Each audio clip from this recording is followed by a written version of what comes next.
Is that one started? Copied.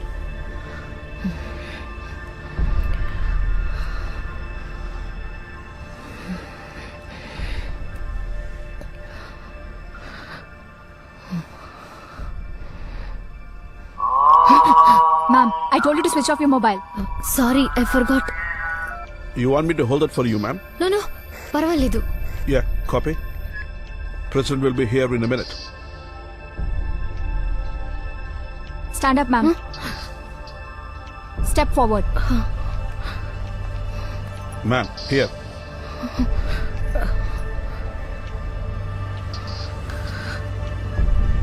Yeah, copied.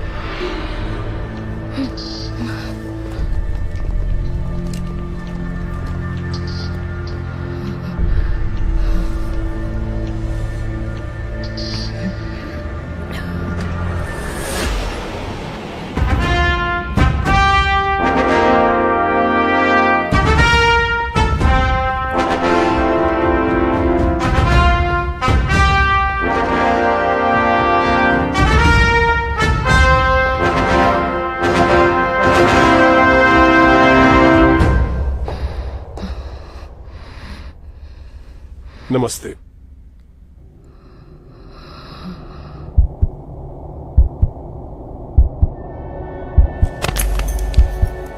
Sir, Get a doctor. Please attend to her immediately. Don't worry about Yes, me. immediate medical assistance required. Akashvani Visakhapatnam వార్తలు చదువుతున్నది రామ్ ప్రసాద్. నిన్న రాష్ట్రపతి పిలుపు మేరకు తాజ్ హోటల్లో వారిని కలుసుకోవడానికి వెళ్లిన శ్రీమతి వసంతి రామ్ ప్రసాద్ భేటీ సమయంలో అధిక రక్తపోటు కారణంగా స్పృహ తప్పి పడిపోయారు.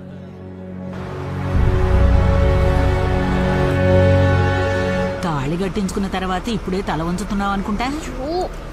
ఊరుకు ముస్లిం.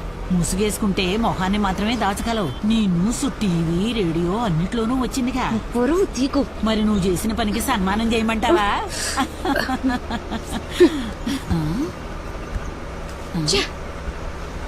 ఏయ్, వచ్చే షాపింగ్.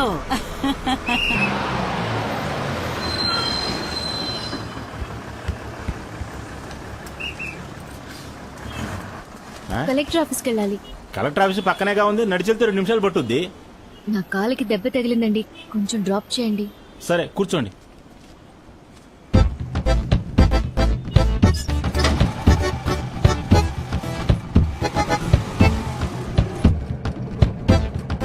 ఏమ్మా, మైకు వచ్చి కింద పడిపోతే తల కదా దెబ్బ తగలాలి, కాలుకు దెబ్బలా తగులుద్ది.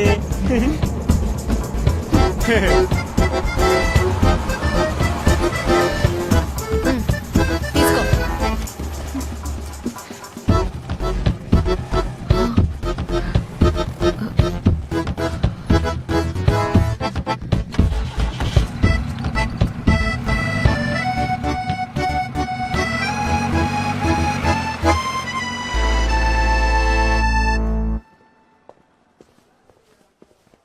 Good morning madam. Good morning. ఏ గిరిజా, ఏయ్, ఇక్కడేం చేస్తున్నావే? అక్కడ అందరూ నన్ను మోసేయడానికి రెడీ అయ్యారా? లేదని అబద్ధం చెప్పను. దేవుడా, నేను బుక్ అయిపోయాను. సరే, ఇంతకీ ఏమైంది? ఏం చెప్పమంటావే? ఏదో హత్య చేసిన వాడిని అరెస్ట్ చేసినట్టు ముందు రోజు నన్ను తీసుకెళ్లిపోయారు. మా అత్తగారి వేషాలకి లిమిట్ లేకుండా పోతుంది. ప్రెసిడెంట్ కి ఎవరైనా బెల్లం చెడీలు ఇస్తారా చెప్పు? నేనేదో తీవ్రవాది అయినట్టు బెల్లం చెడీల్ని బాంబులన్నట్టు చెక్ చేశారు. తర్వాత 4 రాక్షసులు వచ్చారు. కూర్చో, నిల్చో, కదలకు, ఊపిరి కూడా తీసుకుని కూడా టార్చర్ పెట్టారు. Complete silence. సడన్ గా ఒకటి వచ్చి భూకంపం వచ్చినట్టు ప్రెసిడెంట్ వస్తున్నారు, వెంటనే ముందుకు రా, వెనకలే నన్ను ఫుట్బాల్ ఆడేశారు. అలీబాబా ద్వారం తెరుచుకుంది. ఉన్నోళ్ళు సరిపోదన్నట్టు ఇంకో 10-15 రాక్షసులు వచ్చి నా ముందు నుంచున్నారు. నాకు లైట్ గా కళ్ళు తిరిగాయి. పాపం మా ప్రెసిడెంట్ కి ఏమైందో తెలియదు. కానీ నిన్ను చివరిగా చూసినప్పుడు మా ప్రెసిడెంట్ మసాగ్గా కనిపించారు. కళ్ళు తెరిచి చూస్తే హాస్పిటల్. ఈ టైప్ లో చేస్తే ఎవరైనా సరే కళ్ళు తిరిగి పడిపోతారు. ఇండియన్ హిస్టరీలోనే ఇదే ఫస్ట్ టైం అని మృదులా చెప్పింది. సరేరా, వెళ్దాం. ఒక సిగ్గుగా ఉంది. సిగ్గుపడితే ఎవరు జీతం ఇవ్వరమ్మా. అలా సిగ్గుపడుతూ వచ్చి పంచుడు చేస్తున్నా చూసావా? తమాషాకే. అవును, నీకు ఫేస్బుక్ లో అకౌంట్ లేదు కదూ? లేదే. అయితే నీ ప్రాణాలకేం ప్రమాదం లేదురా. సైన్ చేసిరా.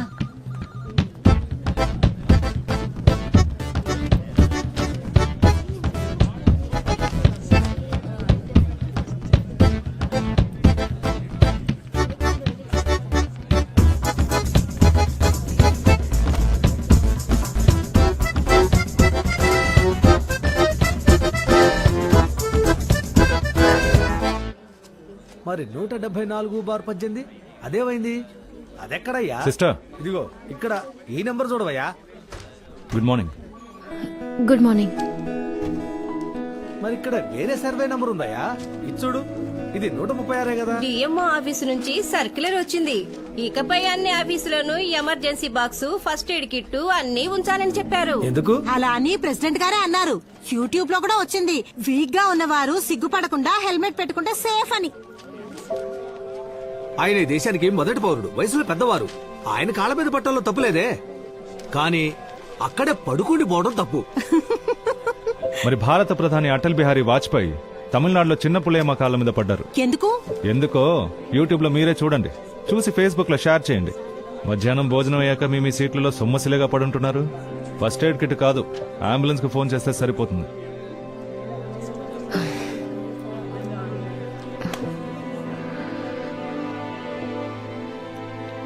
మృదు, ఏం జరిగిందో చెప్తేనే కదా తెలుస్తుంది. ఏమైంది?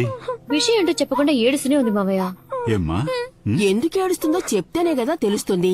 మొన్నేదో సీరియల్లో కూడా ఇలా. నోరు మూసుకుంటావా? ఎప్పుడు సీరియల్ కావాలి.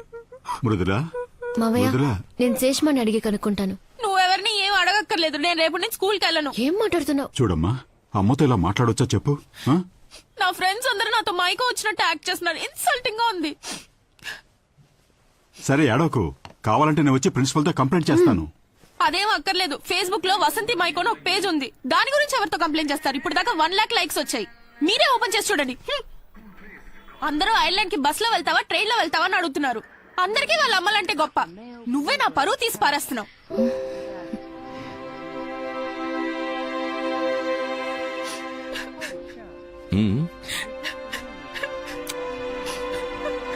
మృదులా,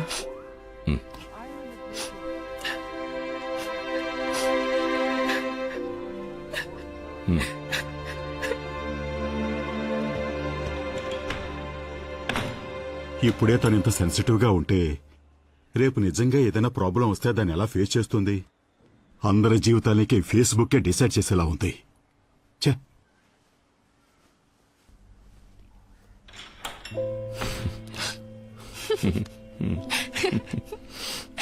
నా బంగారం. ఏంటి? అందరం డిన్నర్ కి బయటికి వెళ్తున్నాం. డ్రెస్ మార్చుకురా.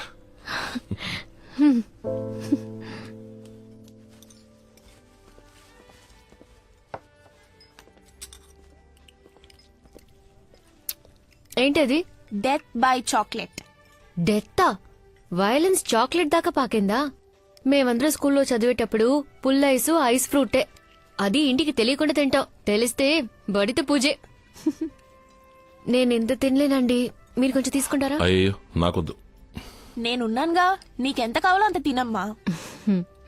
నేను వెళ్ళి ఆ ఫిష్ ట్యాంక్ ని చూసొస్తాను.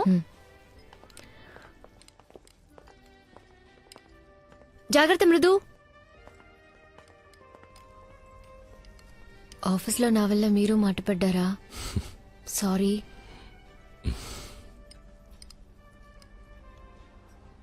మేము ఐర్లాండ్ వెళుతున్నాం. మేమంటే? నేను మృదుల.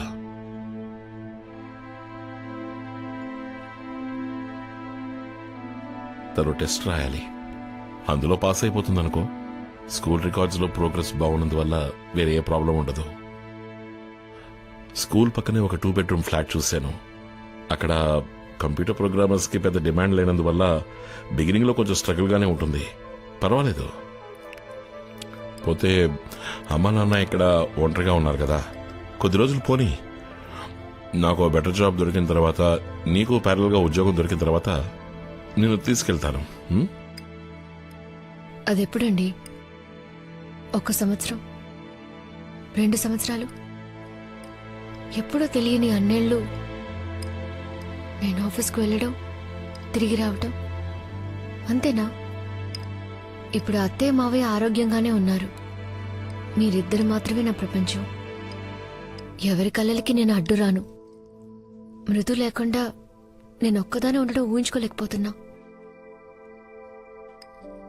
తనకి ప్రపంచం తెలియని వయసు. ఒక అమ్మగా తనకి నా తోడు అవసరం. నాకు తన తోడు అవసరం. నువ్వు అనుకునేంత చిన్నపిల్ల ఏం కాదు. తను అన్ని మేనేజ్ చేసుకోగలదు. నాతో చాలా మెచ్యూర్డ్గా మాట్లాడింది. మోరోవర్ నాతోనే కదా తను ఉండబోయేది. అదిగాక ఎంత మంచి ఆపర్చునిటీ తనకు దొరికినప్పుడు అనవసరంగా 13 ఏళ్ల అమ్మాయికి ఆపర్చునిటీస్ కన్నా అవసరాలే ఎక్కువ ఉంటాయి. ఒక అమ్మగా నేను మాత్రమే తనకి చెప్పాల్సినవి చెయ్యాల్సినవి తనకి తెలియకపోవచ్చు. అవి మీకు కూడా తెలియట్లేదా? మీరొక మంచి తండ్రి కావచ్చు, కానీ ఒక అమ్మగా ఎప్పటికీ ఉండలేరు.